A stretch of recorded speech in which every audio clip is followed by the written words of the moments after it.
Hello everyone, welcome to another episode of Cinnamon Stitches. I am your yarn host Jennifer, and today I'm not cleaning off my desk.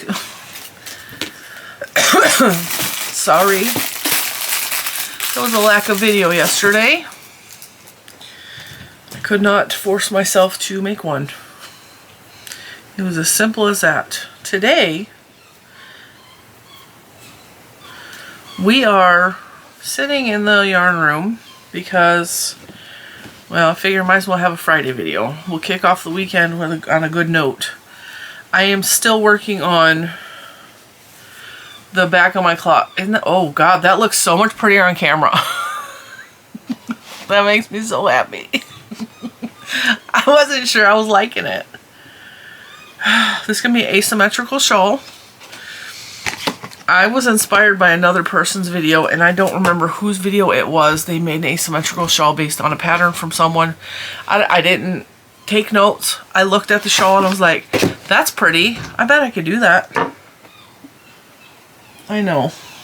She's okay. She's eating in her crate. The dogs are eating, and Ponyo gets put in her crate to eat dinner, because if not, she will eat all the other dogs' food. And we don't want that, so when they're done eating, she is allowed to come out. So I'm going to have to pause and yell for somebody to go get her out, because I think little man fed her and then ran upstairs. And Juju is sleeping on the couch for the same reason I didn't make a video yesterday. It's just been kind of blah. Alright, so I'm going to back up. Let me show you the progress we're making on this. I don't know how long it's going to take me to make this. So far, this is the shape. I want the triangle to shoot out that way. And wow, it looks so much prettier on camera. So I decided, you know, I'm going to answer some questions too. Every time they see this on the back of my chair, can you please, where did you get that pattern for that blanket? Okay, this blanket is not a pattern. The very center of the heart is a pattern that I found on Google. So Google heart square and pick one. There's 100 patterns for it. Jada N Stitches has a perfectly fine one. This was not Jada N Stitches, but I have made hers, and I've made a blanket very similar to this using Jada N Stitches pattern. Okay? It's not a pattern. I've discussed it on the channel several times before. I have mentioned several times still. I keep getting comments. What about the heart? What about the heart? Google is your best friend, people. Google. I'm not trying to sound snotty. I'm really not. I'm not feeling real great. I am having just weird symptoms. Last night, I was in bed by 8 o'clock, which is kind of early, but not really, because my stomach was just hurting for no reason at all. No reason. I didn't get gluten. I don't know what. I'm having symptoms that I got gluten, but I don't know what is actually happening with my body. Hang on. Sorry, I didn't want to listen to her whine. So, I yelled for little man to come let her out of her crate, because she will keep whining, you forgot me, you forgot me. So on top of the horrific stomach issues I was having last night, I also am having today and last night widespread pain in just all of my joints. It just hurts. I'm very sore. Don't have a clue why. But that's where we're at today. So, I'm going to try to put on a happy, smiley, cheery face because I am hilarious. But I feel awful. I feel awful. And when I feel this awful, I don't know why I do this. I'm like, I'm going to quit my job. I actually sat on the couch last night and started looking for jobs to apply to. I was like, I'm going to quit the channel. And I have no intention of quitting the channel. I just wasn't feeling good, and I was feeling really, really guilty, and just I let things eat at me about stupid stuff. I'm gonna just shut down the channel, and I'm just gonna walk away. And I go through this at least once a year, sometimes like 3 or 4 times a year. That's just what I was feeling. That was my feelings last night. I don't feel that way today. I mean, a little bit I feel pressure, but it's my own pressure. My God, that's beautiful. So what did I do? Once again, I went and found yarn. This is, I don't know what kind of yarn this is. I think this is the big I don't know. It's black yarn. I think, no, it's not the 1 pound yarn. I thought it was this. It's not this. I don't know where this big giant black cake came from, and it's almost like you can't see it. Like there's a hole on the screen. It's an Acme hole. Don't fall into it. We'll never see you again. And once again, I am using a dishpan from the Dollar Tree to carry around my projects, my work in progress. I hear the mail lady. Let me check the cameras. Oh, speaking of cameras, me and Juju went outside with little man. I don't think I have any packages coming today. And Ponyo was whining. She wanted to come out. There's a little bit of sunshine. It's the first sunshine we've seen in well over a month. And it is still, even today, the weather is really, really gross. It's icy and rainy and cold and gloomy and dreary. And I think the part of the main problem is, I should be crocheting while I'm talking to you. Part of the main problem is that we usually go to Florida in January, and we did not this year for a lot of reasons.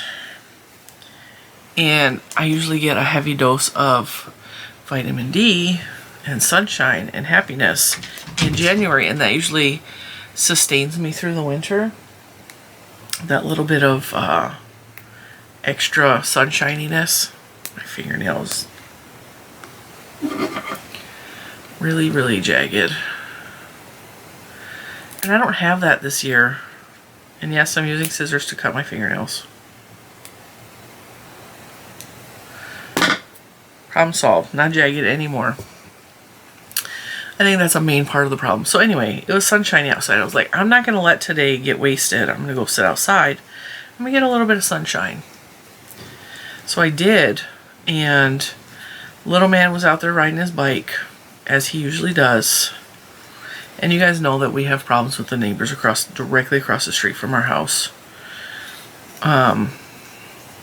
Problem after problem after problem with these people.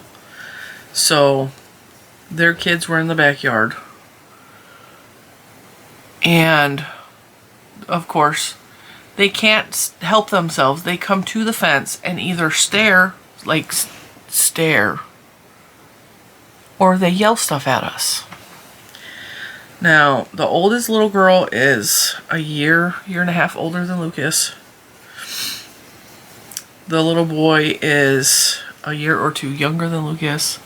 And then the youngest girl is, I want to say 7. She's like a step below the brother. So if Lucas is 10 and a half, the little boy might be 8 and a half, 9, and the little girl's like 7 or 8. Okay? And if you were around, you heard the Christmas story, or the winter story, where I actually was very angry on the porch, screaming and calling names to the people across the street when it snowed last, because every time Lucas goes outside, they go to wherever he's at and they irritate him and bully him and Lucas. And I swear to God, this is a perfect, my brain. This is the way they sound. Okay? Lucas, we're not playing with you. We can't play with you. We're not supposed to talk to you. Well, Lucas. And they follow him and crowd around him, the 3 of them, and they do this and over and over and over again. And Lucas has cussed them out. And I allow that because don't let them treat you bad. You're allowed to play in your own front yard. So when I saw that they were out there and Lucas was out there, they got right up along their fence and they're just staring, just waiting to say something stupid. So I went out there and I walked to the end of the driveway. We had Ponyo because she's doing some leash training. Ponyo is all of 4 months, I think. Let's see. Well, she might be 6 months. October, November, December, January. No, she's 4. She's 4. She's between 4 and 5 months. Don't know her exact birth date. So Juju's out there with me.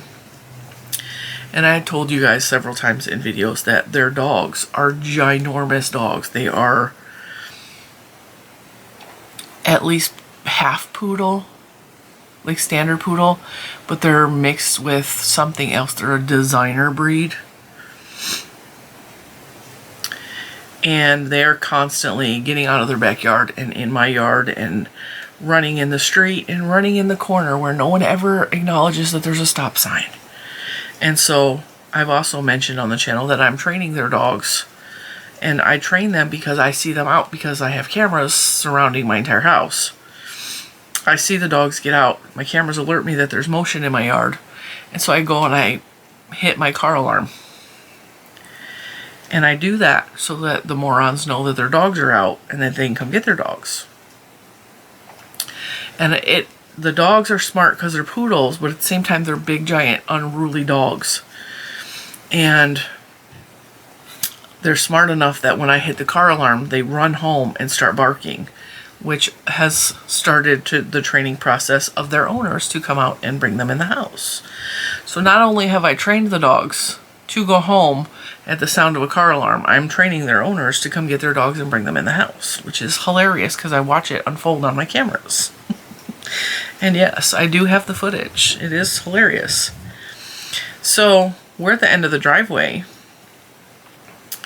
Little tiny Poncho, all of 25 pounds, and these big giant 100-pound dogs are across the street in the backyard with the kids while the kids are staring. And I don't know why they stare. Like, go play. Just, why are you staring at us? And they have at times screamed at us about all kinds of stuff from their backyard because they think they're safe back there and there's no supervision going on with their parents. And I've had to yell back for them not to stop screaming at me and don't talk to me like that. I'll come across the street. Cannot wait to get out of this neighborhood. It cannot come soon enough. And I'm starting to have nightmares that we can't actually move and that things happen. And like almost every night of the week I'm dreaming about our new house. Like, I go to sleep and it's so in my brain that I need to get out of this house and move to somewhere new that I'm dreaming about houses. I'm dreaming about us moving. I'm dreaming about like everything to do with moving and new houses and property. And this one dream I had, there was like expansive land and like crops growing in my property. And I stepped out on the front porch in my dream and it was just a little farmhouse. And I just cried because this is mine. And it's so heavy on my mind that I dream almost every night about my new house, our new house, my new life, like all of this. So anyway, we're at the end of the driveway. And I'm very alert that those dogs are out because they're pacing the fence line. And like I said, they're 100-pound dogs and the fence is short enough that an 8-year-old is going like this over the top of it. And that's how the dogs are constantly getting out. They hop the fence like it's nothing because it is nothing. It's a nothing fence. And I'm standing there talking to Lucas, who is my 10-year-old son. He's riding his bike. He's having a good time. I told him, go faster. Poncho was getting real excited. Like when he would drive by, Poncho would go running like she wanted to run with him. And she's really good outside. Like she wants to stay with a person. Like she has gotten out twice. And the first time she got out is because we have a cat door in our garage door that leads to the garage because we used to have a cat. And Maggie passed away. We had her 16 years of her life and then she had cancer. Okay, so we had a cat door in there because we had the litter box in the garage for her. And so Poncho is small enough to fit through the cat door. Well, somebody left the big garage door open. And the cat door doesn't lock closed anymore because it has been broke. Because Bentley used to ram his big head through there. And that's all he could get through was his head. Okay, which is hilarious when you're in the garage and there's just a head sticking through the garage door. Okay, so we had the big garage door open and I was in the front yard and she comes trotting around quiet as can be and just appeared in my peripheral because I was cleaning up stuff in the yard. And I looked at her, I said, Poncho, what are you doing out here? And she wiggled and came up to me. And I picked her up and I put her back in the house. It was not a big deal. And then when RJ was over the other day, well, last week or something like that, he had the Bentley, the dogs love him and they attack him when he comes here. And because of that, he stood, because he's never had a dog. He doesn't know the rules. You come in, he closes the door behind you. He had the door open. He was on the porch leaning in towards the house, and Ponyo slid out through between his legs. She literally went to touch the grass and then turn around and walk back up towards the house. She wanted to see what she could do. She's not a runner. She's not an escape artist. She wants to be where the people are. She's like Ariel, okay? She's running. She wants to run with Lucas on the bike. Like, she's so excited. She doesn't realize she has a leash on. And we're having a good time. We're just, you know, I'm watching my kid ride his bike. And we're watching Ponyo because she's so stinking cute. And I look up and I see that big giant dog leap the fence like it was nothing. Then the second one. And I looked at Juju. I said, pick her up. Pick her up now. And it didn't register to Juju what was happening. And I stepped to the middle of the street and I started screaming at them dogs to get back home. And I'm telling them they're bad dogs, and I'm screaming at them, go home, go home. Don't you come over here. Because I would be fighting those dogs. And then I turned back at Juju, and she's still standing there kind of dumbfounded, like she didn't know what was happening. And I said, pick her up. And so Juju scoops her up and kind of stands there. And I asked her later, I said, did you not realize they hopped the fence? She's all, I didn't see them. I didn't register what was happening with you until I started, you know, screaming at the dogs. The little kids were in the backyard, run into the house where there are adults, run through the house and outside to grab dogs that weigh way more than them. And they're wrestling the dogs, trying to get them in the house. Not an adult in sight. Not an adult in sight. They get the dogs in the house and then they come barreling running at me. The little kids did. And I'm like, stop, go back. And they're like, but is the puppy okay? Is she okay? And I'm like, she is fine. Go, just go. Not an adult came out to check on my dog.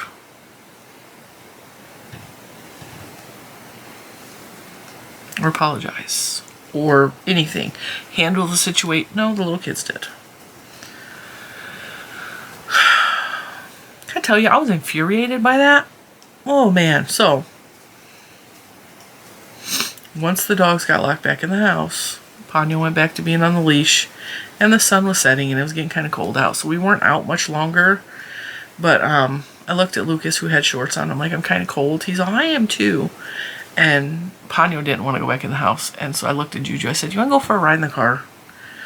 And she's all, yeah. We sent Lucas in to go get the keys. We hopped in Juju's new car with Ponyo in foot. And we just drove around the neighborhood for a minute, and then Juju's like, I don't really want to go home. I said, so don't. You got gas in your car. Like, let's go. And so she's all right, well, let's go to the battlefield. And I was like, all right. And it's kind of cool because it wasn't too long ago I was teaching her how to drive. And it wasn't too long ago, and by that I mean it was like a year and a half ago, right? It wasn't too long ago she was very unsure about everything, and now she's just driving and she's going where she wants to go, and I just let her. I don't even pay attention to how she's driving anymore. And she drove us up to the battlefield. And if you don't know what the battlefield is, I live in the central area of where the Civil War took place in our country. And there are a lot of pieces of land that were an integral part of the Civil War. So, and it's surrounding us. The area is surrounding us. There's a lot of history where I live. And they have preserved, the National Park System has preserved those pieces of land because they actually have a gravesite for, is it Jackson's? Me and Mr. Simon had this argument the other day. I don't remember if it was Jackson's arm or his leg that got buried. We both had a differing opinion on that. We've been there 100 times. I could not remember, was it his arm or his leg that got shot off or amputated? I think it might have been his arm. And then Jackson's fling attack happened here. So there's like preserved pieces of property, and there's cannons out there, like, you know, they have cannons set up to show you where the attack took place. And they still have tried to preserve the hills that were dug, the trenches that were dug for parts of, you know, the attacks and stuff. And I don't go for the history of it, although the history of it is fascinating and is way more exciting to see it in person while learning about it than to read and watch the boring crap that they're teaching in school.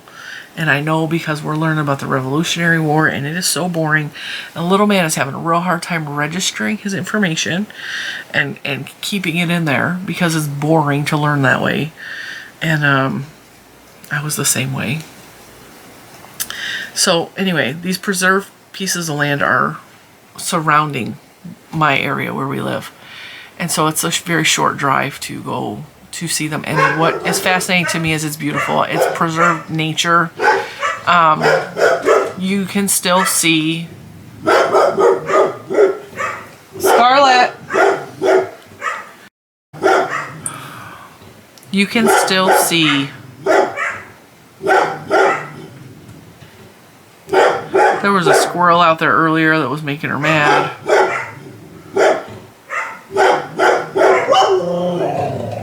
Now she got Belly involved. Hey! That's enough! There's absolutely nothing out there that I can see. It might be a cat. It might be a squirrel. We have the cutest little black squirrel. I told you guys last year. A black squirrel appeared in our neighborhood, and I have not seen a black squirrel in the state of Virginia since I've lived here, but we had them where we lived in Michigan. We had a lot of them in our yard, and I was so excited. I was like, oh my god, was that a black squirrel? And the black squirrel mated with a normal squirrel that we have here, which is like caramel with like white on their chest, and she had babies, and the babies turned out black and gray, so now we have a black and a gray squirrel. I haven't seen the gray one, and I'm not sure if she survived, but, you know, that's the way of life. Anyway, what was I saying?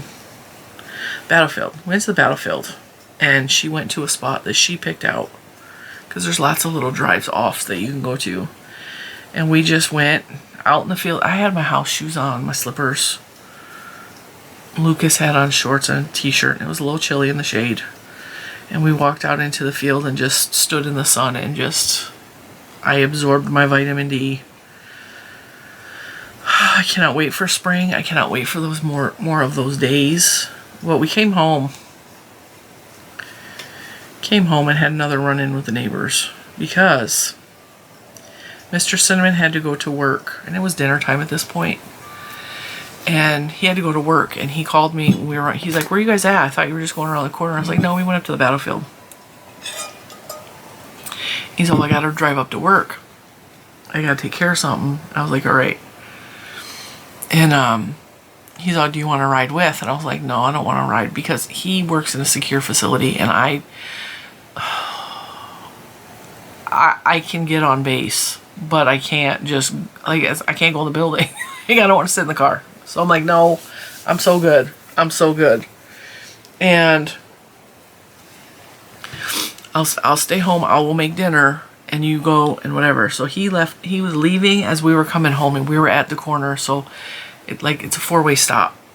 And trying to, okay, so we're coming down this street. He's leaving our street going this way.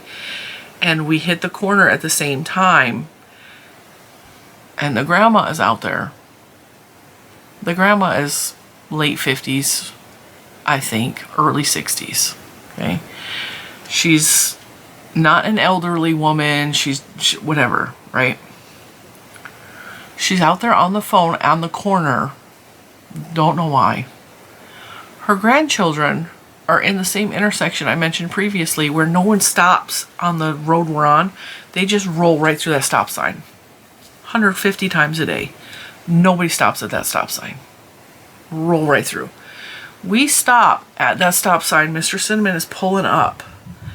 And her granddaughter decides to take the oldest, the one's like 11, decides she's going to take that opportunity. She's on one of those bikes that don't have pedals because she has never learned how to ride a bike properly.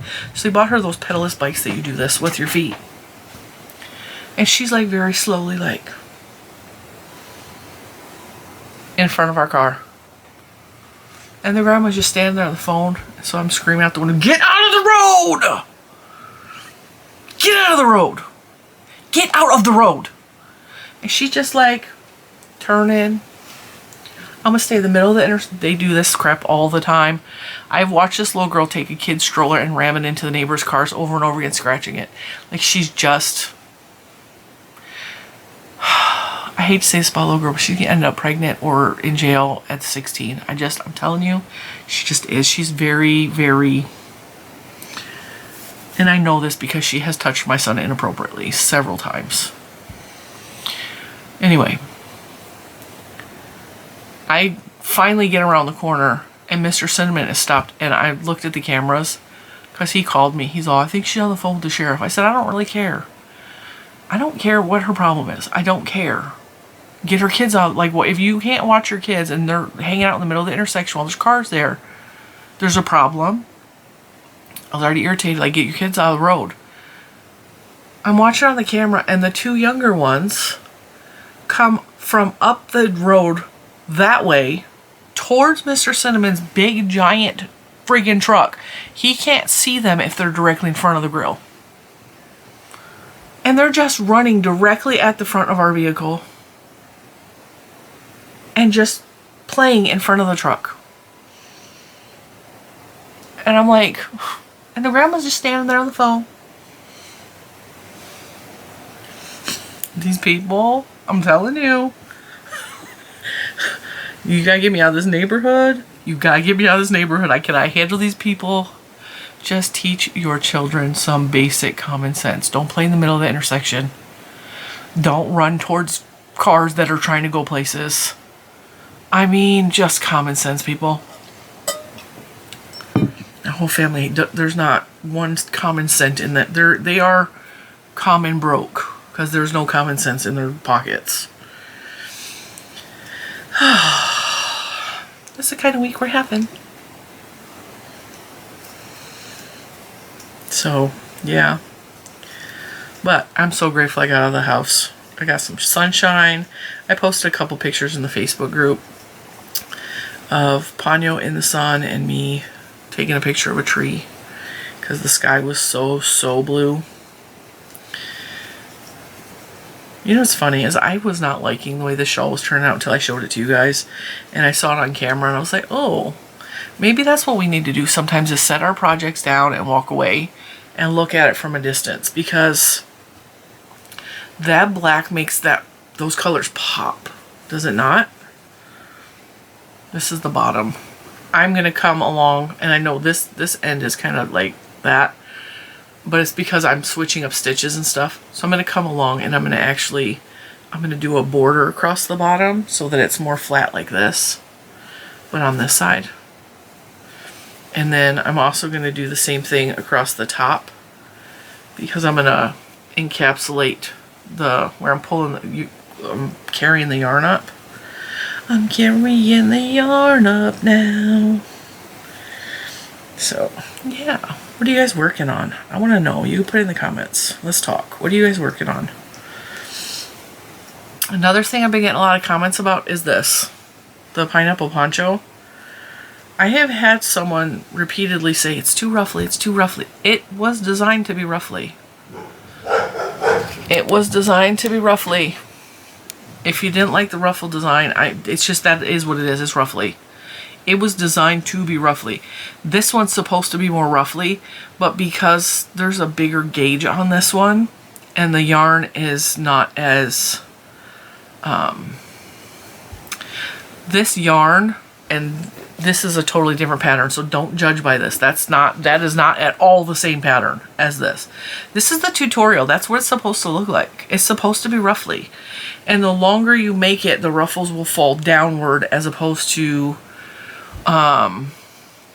looking more gesture-like, is what Juju called it, is gesture-like. So just make it longer, and the ruffles will pull down more. Don't go by the, oh, I only made 6 rows on this one and I only made 1 row on that one. Don't go by that. The intention, the reason I designed it this way is to have a solid bottom. Even though I ran out of yarn and didn't make a solid bottom on half of them. The intent was to have a solid bottom. Okay? Keep that in mind.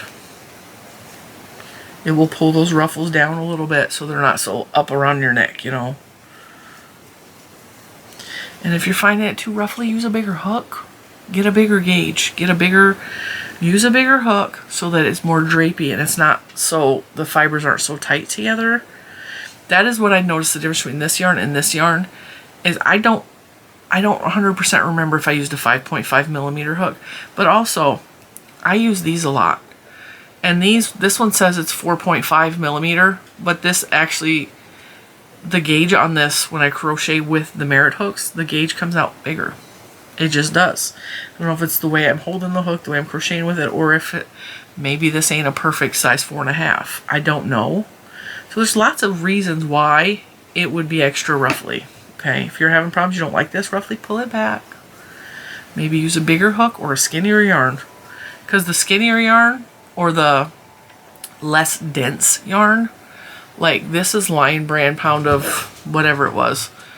And the person who was commenting several times said she was using Super Saver, which is it's a stiff acrylic. This is not a stiff acrylic. That's why there's a difference between the way this one looks and that one looks. There is a difference in the way the yarn lays and works up. So this is a softer, more flexible, more fluid wool, or not wool, acrylic. This one is more of a, I'm gonna stand the test of time type acrylic. These are all things that we need to think about when we're picking the yarn for our project. I mean, yes, you need to consider the colors, but you also need to consider the wool, the yarn. You would think I was in the UK because I have started calling all yarn wool, but I'm also working with wool. Oh, by the way, I don't think I have anything to show you in here. Now, if you don't know, I have a daughter who is 19. Her name is Juju. We're going to talk about Juju today, and I'm going to show some of her works on Monday because I have tried to teach this girl to crochet. She didn't like it. I've tried to teach her to knit, and she picked up knitting way faster than she picked up crochet, but she's young.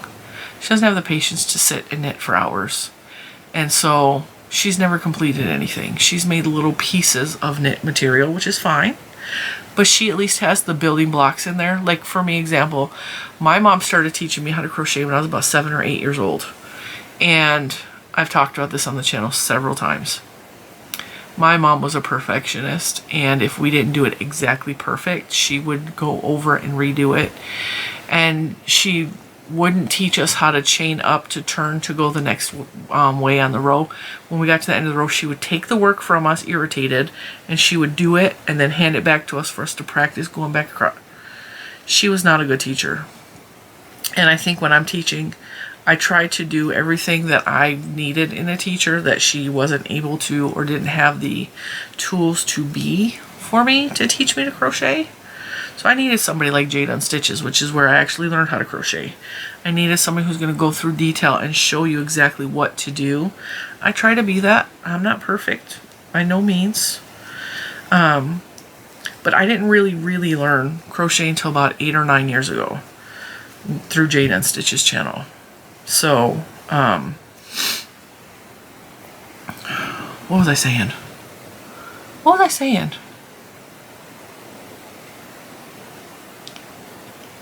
Oh, Juju. So she, same thing as like, she will have some of the foundations so that if when she's 30 something years old like I was, she decides she wants to pick up knitting or crochet, she has the foundations of what I've taught her to do, and she can go from there. Kind of like I had a little bit of the building blocks, so when I found Jada, I already kind of knew what to do, and she really taught me. And I think that was my goal with Juju, is to just teach her enough so that in the future, probably after I'm dead and gone, she decides she wants to pick up knit or crochet like I did after my mom was gone.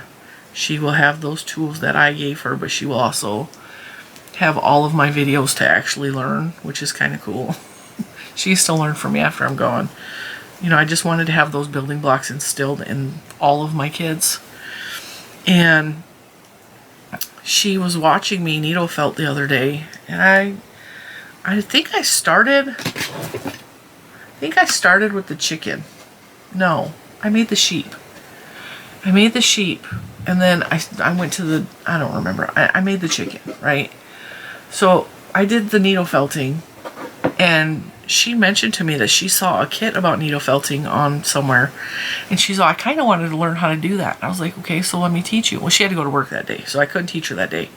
So the next day she comes back, and I had now made the mushroom, I had made the ladybug, I made the cute little cow because Juju loves cows. Okay, so I'm working on a whole farm set. And she's like, I kind of want to learn how to do that. And I was like, well, it's really easy and you might enjoy it and find it therapeutic to stabby. And so we sat down side by side, and I gave her stuff to work with. And I said, whatever you want to make. So we both tried to make strawberries. This one's mine, this one's hers. I think hers actually looks better than mine. Mine looks more like a chili pepper. And a fire roasted chili pepper, if you will. And she's all, I kind of like that. I was like, okay. She's all, I don't know what else to make. I was like, hit the internet. Google needle felting, look at pictures, get inspired from the pictures. I mean, there's also tutorials and stuff. I have not done a single tutorial for any of these. I look at photographs of other people's work and I try to replicate that. And I'm pretty good at doing that.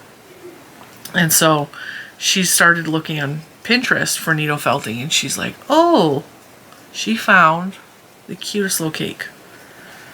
It's a little birthday cake. It's like this big. I'm going to try to make that. I said that should be easy. It's just circles, you know. And she sat there and she made the birthday cake, and I was like, it's perfect. It is perfect. It looks like a little tiny cake. She did such a good job. I was like, wow, you're really good at that. She's all, I really like that. And then she's all, when I get paid, I want to have needle felting stuff. I was like, baby, I bought that extra kit. Use it. And she's all, I don't want to use it. I said, I bought it because you said you were interested in learning. So I wanted to have an extra set of needles so we could do it together. And she's all, oh. So then she took over all of it. And she sat on the couch for hours, and she made a cake, and she made sushi. She made what looked like salmon nigiri. She even like pulled and stretched the wool with different colors to make the striations in the salmon. I will show this to you on Monday because I have most of it in the living room. And then she made me a heart-shaped avocado roll, which avocado rolls are mine and her favorites because we know that it's gluten-free because there's no sauce on it whatsoever. And so she made the avocado in the sushi heart-shaped, and it's an avocado roll. It is adorable. And I told her, Little Man is, or no, that's not Little Man. All right, that's Mr. Cinnamon is emailing me about the school. I asked his opinion on some of the schooling stuff, and I told him, I said, just think it over because we're at a crossroads right now. We'll talk about that in a minute. So anyway, I don't remember what else she made. And I showed her the lemon, and she was excited about that because she really likes fruit stuff. And she said that the cake was really easy and the sushi was really easy. And so she's just on her own now, and she's needle felting. I'm like, dude, she's good at that, and she really likes it. And I'm really excited because I finally got her into a needle, like a yarn wool craft, or whatever you call it, because I think crafting is important for mental health. I think crafting is good for your brain. I think for a lot of reasons she's having stress and she's having a hard time with things because of a lot of stuff that it's not my business to talk about. But she's I think she needed something right now that keeps her mind occupied, and I'm very happy to have taught her how to felt, even though I'm such a newbie. I'm like, hey, and she's making things better than I ever could have made. What are you doing, bud? All right. So I'm super excited about that. Okay, so the schooling thing. We have done so much schooling with the Time for Learning curriculum that it is now stretched out. He was doing every day, the way the schedule was for Time for Learning, he was doing 2 language arts, 2 math, a science, and a social studies every day. And then I was adding in worksheets and an extra. He has 2 science curriculums. He is doing a book and he is doing the online science. And then there's extra things I throw in here and there. But we have done so much work that now for the rest of the school year, he's doing 1 language arts, 1 math. English, math, social studies, and science. And it's taking him less than an hour to do school. And that doesn't work for me. So he's smart. We're going to push him. There's things I want to teach him. I want to add into the curriculum. And so I was asking Mr. Cinnamon's opinion, and you guys can absolutely weigh in. If I take the school year from time from learning and I shorten it up to April, he will be back to 2 English, 2 math, etc. with the extra work. And that equals about 3 or 4 hours a day of schooling, okay, with all of the online curriculum and the stuff I added. That's fine. That's reasonable to me. And not an hour. Like an hour, he's spending so much of his day doing other things. That little hour is not doing anything for him. So I was talking to Mr. Cinnamon, and that's what he's emailing me about, kinda. I said, should I shorten the year so that he's doing more of that, and then after April continue on the year with the workbooks that I have, and then he would just be doing worksheets? And I said, or should I bring in the worksheets now and the book so he's still doing double the work? I said, but my fear is, and I explained to him my fear is for the classroom is if we're doing online curriculum in the morning and then we're doing the worksheets don't necessarily match up with the math he's learning. Whereas if it's just online curriculum, he will do a full round of learning this math, and then he'll have the quiz at the same time instead of the quiz the next day. And if I'm working in the workbooks, it will have, like, maybe he's learning division and algebra. Or maybe his English is teaching him how to write, and maybe his English, like for the workbook, I don't have a worksheet to go with that. So I have to move in something else, like synonyms or whatever, right? So that's my fear with that. I said, or my fear is when we move to just workbooks, he's going to be bored and he's going to fight me on it more. I don't know. And when you ask him, he doesn't know either. Like, he doesn't know how he's going to behave. He doesn't know. Like, right now, it's working the way it's working, and he's happy with the way it's working. But is it going to be different when it's just workbooks? So I was discussing that with Mr. Cinnamon, and he pretty much, we talked about what I just told you, like that, but he just emailed me. And from the gist of what I read is, he's basically telling me that he's proud of the way that I'm doing things, and that he's sorry he wasn't necessarily supportive in the beginning, because he wasn't. He didn't want to homeschool. He didn't think homeschool was a good idea. I don't think he thought I was smart enough. And it's not, he doesn't think I'm stupid. I doubt myself and my own intelligence. It's just he wasn't sure it was going to work. Because let me tell you, before school, I was a hot mess. Because his ADHD was so wildly out of control that I couldn't handle him for the day by myself. And he was not medicated at the time. He wasn't diagnosed at the time. He was just out of control all the time, and nothing I did seemed to fix anything. I did everything wrong. I didn't know what I was doing. I didn't know how to parent him properly.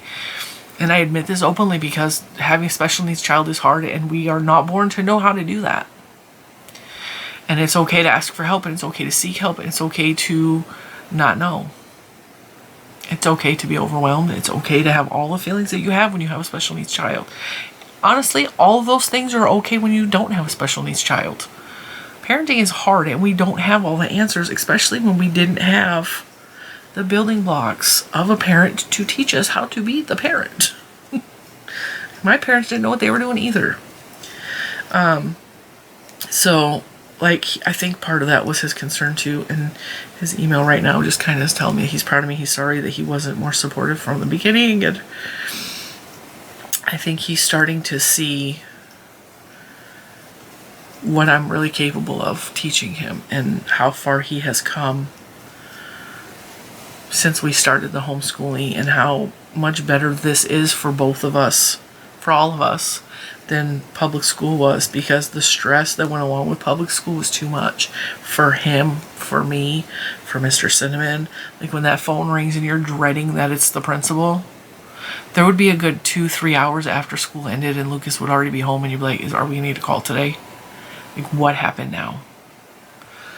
And half of it wasn't even his fault. It was just he was being beat up, he was being bullied, he was being, you know. Yeah. So that's that.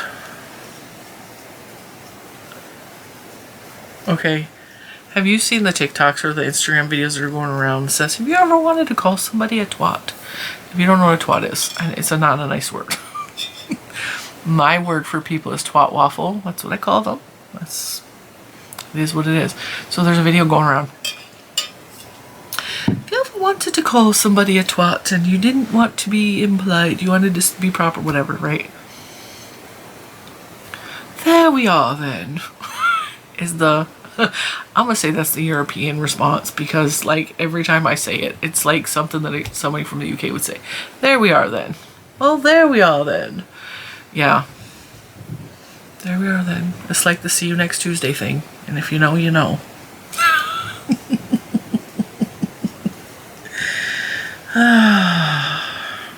So there we are then. That just makes me laugh. It's so funny. I have gotten exactly 2 rows put into this while we were chitter-chattering. I'm really glad I decided to put the black in. And now that I have found my black stash, not only did I find this, I found the Schitt's Creek black. And then I bought 3 black from Joann's. And I have no idea where those ones are at. But I left the black out. They're on my pile over here. I have several buckets right here because I pulled them down and I do not have the strength to put them back. I left them out. But I think between this, the black hole, and those 2, I have way more than enough to complete this. And all I did to make this, and I don't think this is going to be done by Monday Makes. I know it's not going to be, because I want this to be rather large, and I'm going to use all 4 skeins of that. And I'm on, this is the 2nd skein, and it's about halfway done. And it's already a good size, so I'm going to use all of them. These are, how many yards are these? These are about 210 meters, so I'm going to estimate about 200 yards. So I have 4 of them, so it'll be about 800 yards, give or take. And then this is probably another, I don't know, 200 or 300 yards. And then I have the other blacks over there. I think this is going to be really, really pretty. Can't get in the hole. Alright. So I put on my 2 rows. What I'm doing, let me show you how I've built this. I made a corner to corner piece, and then I closed off the top by every place that there's the gap there. So when you build corner to corner, the edge will have a bunch of like teeth, and in those teeth I do single crochet, half double, and then 2 double crochets, and it kind of flattens it off. And then I put a half double crochet across the top to just really smooth out the top right there. So this is just a corner to corner triangle. Okay. And then I did a couple of rows of decrease on this side because I wasn't sure what I was doing.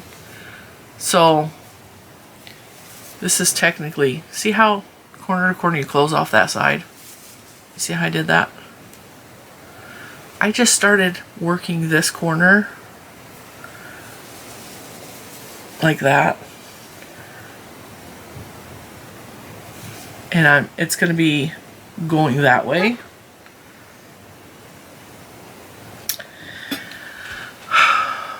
That hurt my arms and my shoulders really bad to hold that up. So that tells you how much pain and like uncomfortableness I am in currently, which is why we're just trying to take everything easy and we're just sitting here talking while I crochet. This yarn has some of that going on.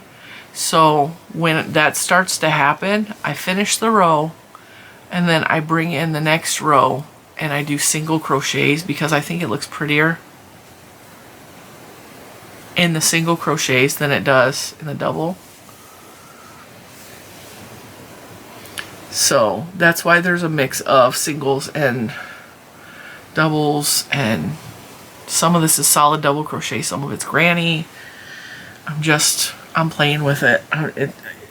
I'm changing it up when I feel like changing it up, and I think it's looking really cool.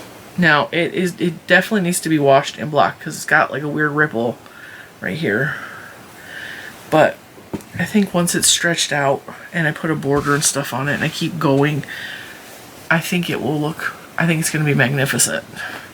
And I didn't like it as much until I showed you. I gotta stop lifting it, my arms hurt.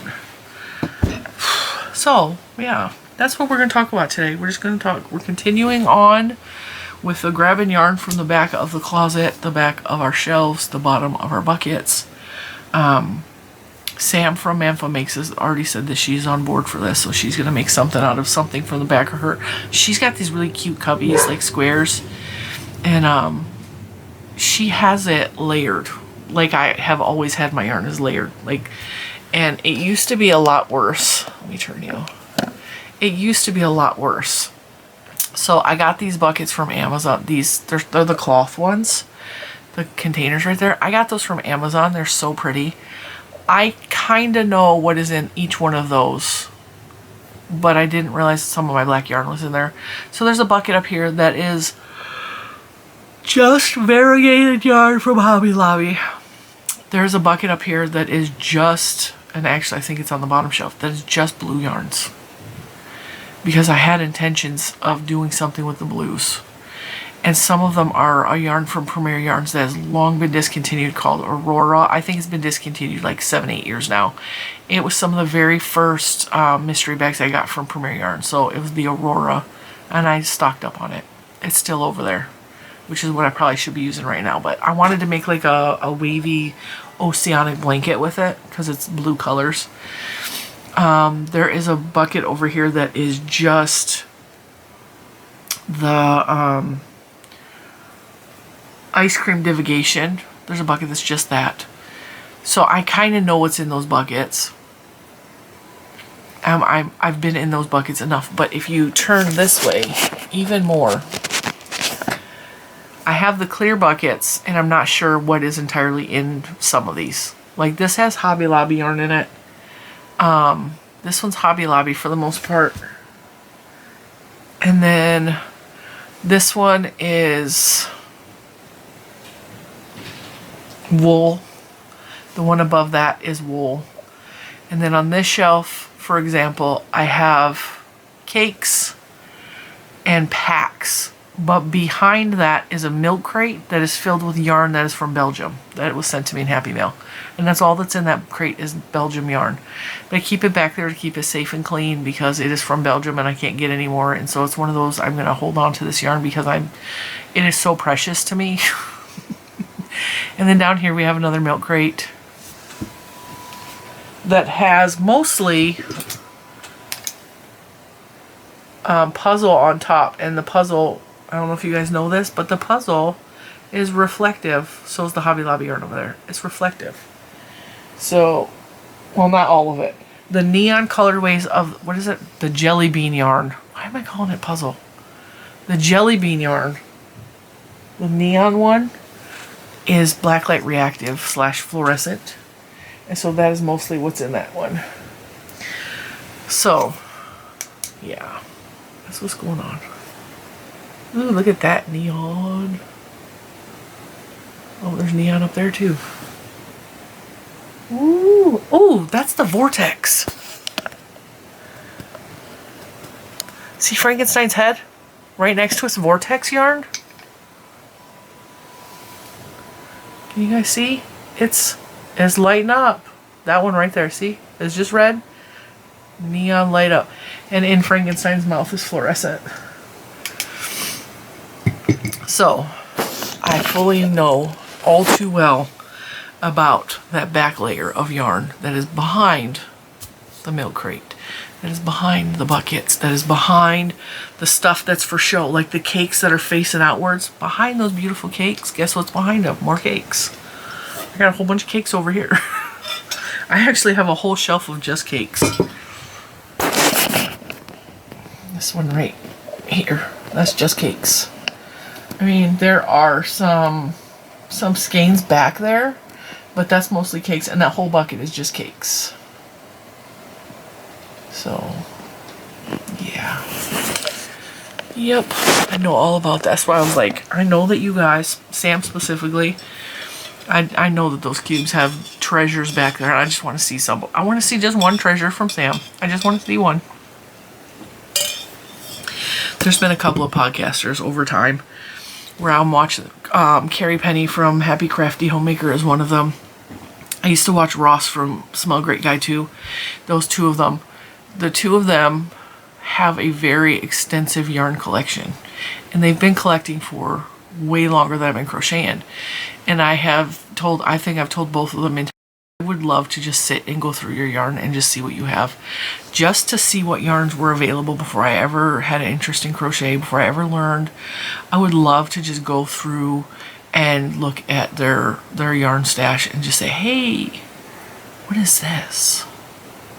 Because they also both have very similar tastes to mine. Carrie Penny actually loves really beautiful, like, flowery colors, like pinks and like purples and blues and stuff like that. Like, she likes pretty girly colors, whereas Ross is more like he likes fluorescence and like green and like colors that are just wild colors sometimes. And man, I get so excited when I see thrift yarn or antique yarn or like yarn from the back of the closet, the back of the shelves, the bottom of the buckets. That excites me. And I think it should excite all of us because, and I know there was a handful of you that said, I only buy for what I'm using for the project. And I get it. You're that kind of person. That's cool. I love going through a very curated collection of yarn that someone has bought because for some reason, like, they just thought that was the most beautiful yarn they've ever seen. I gotta have it. Or finding treasures in the bottom of your bucket that you didn't know what to do with and you're finally putting to good use. That is fascinating to me. That's interesting to me. I love that. So I'm going to take the challenge one step further. And if you are, of course, a couple of you are already in the Facebook saying, look what I found in my stash. If you're part of this challenge that I'm challenging you to, where you're looking in the bottom of your shelf or the bottom of your bucket and you're still watching this video, listening to me talk, I want to see a yarn you forgot you had. I want to see, post it in the Facebook group. I want to see a picture of a yarn you forgot you had. I want to see a picture of a yarn that you found at the bottom of the bucket. I want to see a picture of a yarn that has been discontinued for a long time. And like, maybe I've never seen that yarn before. I want to see pictures of the yarn, but I also want to see you use it in something. I don't care if you make a square. I said that in the last video. I don't care if you make a square. I don't care if you make a little tiny handbag purse. I don't care if you make a pot holder. I don't care. I don't care. I want to see. I want to see. Show me your beautiful Yarnchive yarns. Bottom of the bucket. Come on, guys. Let's do this. And if you don't have any of those such things, I'm sorry. You can't participate. But, yeah, I'm excited. I think for the rest of the year, I really need to curb my spending because I really, really, really need to move out of this house. I need to move out of this neighborhood and away from the crazy people in this neighborhood for my mental well-being. And I think I need to really, really focus on the bottom of the bucket, the back of the shelf type situations. And I need to work from that. And if we make patterns or designs from that, then we're going to have to just find a yarn that does what we're asking it to do, you know? Like, for example, the poncho. I didn't buy new yarn for that. I used yarn that I had in stash. And reach for the bottom of the bucket to make pineapples. And we're going to continue that because I really need to focus my money towards the move. I really, really like that. That's a must. And so, yeah, that's where we're at. I've been thinking really heavily on it the past couple days. I'm still watching the Joanne situation, and I would love to go spend $500 on yarn at Joann's that I don't have, but I would love to go stock up so that I know that I have enough, especially the new pretty fancy yarns. I would love to. And then one of my favorite designers right now, Hawari Bazaar, she is on Instagram. Hawari Bazaar. She's having a sale. It's a clear out sale. If you spend $60 on her hand dyed, hand painted yarns that are gorgeous. Hang on, I have one. I have one.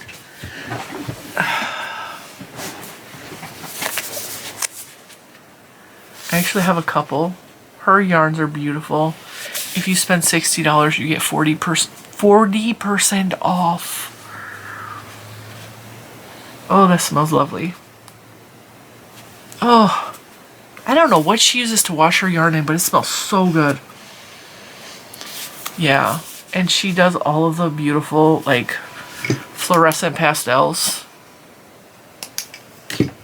which are my cup of tea. But I was like, I hate when there's a really good sale and I don't have any money, and I'm like, oh, I would buy so much of her yarn at 40% off, so much of it. And she does, like, her colorways are just extravagant. There's, like, a lot of them are pastel neons, which I am just here for. Where's the other one? I have another one from her. It's in this shelf. Let me move that. I don't want that to get broke. And no, it's back here. I may have moved it. Might have moved it. I put some of my yarn away, but like her colorways are just there, and some of them are very royal and regal looking, and just, oh yeah. So check her out. HAWARI BAZAAR. She's on Instagram. Small batch dyed in Dearborn Heights, Michigan, which is the last city I lived in before I moved to Virginia. Go check her out. I do not, in fact, know her personally, but if I ever make it back to Michigan, I'm going to visit. Can I have some of your yarn? I have no reason to go back to Michigan ever at this point, but, you know. Anyway, I'm going to let you guys go. I'm going to go sit on the couch and work some more on this. I'm going to have a relaxed day. I might play video games today. I mean, why not? It's Friday in your world, but it's Thursday in my world, and I really don't have much to do the rest of the day. Maybe put a roast beef in the Instapot. Yesterday?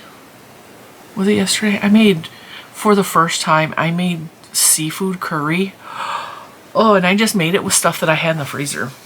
Okay, so I have a I know, shut up, Jen. You already said you were going to end the video. I have a big collection of spices because I love flavor, because I grew up and we had salt and pepper and sometimes garlic, but my mom didn't like garlic either. Like, we were very limited with our flavorings growing up because A, we were poor, and B, my mom's stomach couldn't handle a lot of things, and she also didn't like anything spicy. Like, there's a lot of reasons, okay? Our food was bland growing up. I met Mr. Cinnamon, who is part Mexican, and oh, he opened up my eyes to Mexican things, and I was like, oh, this is what food's supposed to taste like. And then from there, I got really adventurous and started, like, there's not a food I won't try as long as it's gluten-free. So I have spices galore. And so I threw a bunch of Indian spices and fish and shrimp into a curry pot, and oh, dinner was so num-nums. Mr. Cinnamon even loved it, and he is very weird with stuff like that. He's like, I wasn't too sure, but that was real good. So anyway, my battery's dead. I'm gonna let you go. I will see you guys Monday. Love you. Bye.